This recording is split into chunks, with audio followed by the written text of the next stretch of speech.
We are back in Berlin for Zuerst und Joel, First and Joel in German. I had to sneak that in. All right, Joel, is this what happened a week ago? Outlier or omen for the Colts, and how key is this game for Indianapolis now? Yeah, I think we start finding out today. You know, this is a Falcons team that rushes the pass really well. They play really well against the pass. If Daniel Jones is going to turn into the proverbial pumpkin, this would be a good two-game stretch for it to happen after it happened last week against the Steelers. Atlanta profiles as a team that's going to give him more trouble than the Steelers did, but obviously the Steelers played way over their heads. Also, Atlanta's got a good running game with Bijan Robinson, and the Colts are not ideally great against the run either, are they? No, especially not with DeForest Buckner out. They don't have DeForest Buckner. He's out with a neck injury. And I think the other thing is with Bijan Robinson, you're talking about a guy who's going to get to the edge a lot. They haven't been great in that spot. They don't have the fastest linebackers either, and Bijan is a speed guy.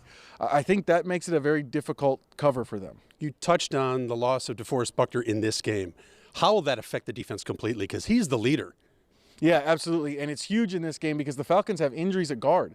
Before you knew about Buckner's injury, you thought this is a DeForest Buckner game because both guards for the Falcons are dealing with something and may not play.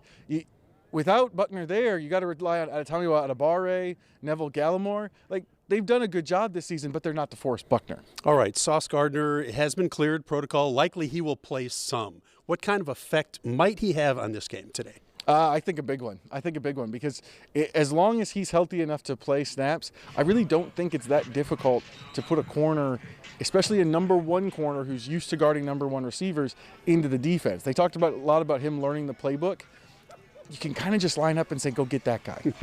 All right, offensively, after what happened in that loss against Pittsburgh, afterwards, Shane Steichen said maybe you should have run a little bit more with Jonathan Taylor. Do you think they're going to go that route first to get this offense untracked? This game, so the last game, the Pittsburgh game, was a game that didn't profile as a running game. That was a terrible pass defense. You kind of understand why Shane Steichen tried to throw it, especially given what the Steelers had done before. The Falcons are the opposite. The Falcons are great against the pass.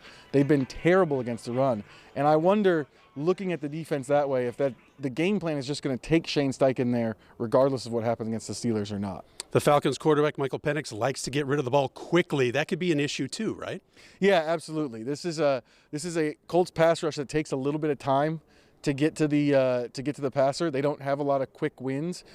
The other thing, though, is Michael Penix is also a young quarterback. He's a young quarterback. He's the kind of guy that Lou Anarumo has a little bit better chance of confusing and maybe making him hitch and hold on to the ball a little bit longer. We'll see if he can do it this week. Because if you get Penix flustered a little bit, like this Falcons offense is an offense that, like, if you look at all the parts, it feels like it should be really, really great.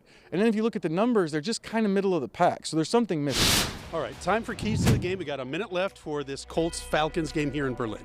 Yeah, number one, put Sauce on Drake London. There's really only one receiver that matters in terms of wide receivers that matters for the Falcons. It's Drake London. I think you just put Sauce on him, have him take him out of the game, and put everybody else on the rest of them. The rest of the wide receivers, the best is like 12 catches. Number two, keep Bijan in check. He's the guy that can take it deep on you, and it's not just the running game. He's averaging 11 yards per catch on 41 catches. Again, this linebacker core is not built to play guys like that. You got to keep him in check. And then number three, we talked about this already, pound away with JT. This defense is screaming for you to run the ball over and over again. The Colts have won a lot of games this year by throwing to score and running to win. This might be a run-to-score, run-to-win game. Joel, thanks. Both teams have made international trips the last 2 years, 2 years ago, but the Colts coaching staff has been intact. The Falcons staff, it's new. It'll see if that'll really make a difference. That's it with Joel Erickson. We'll be back from Berlin in just a few minutes.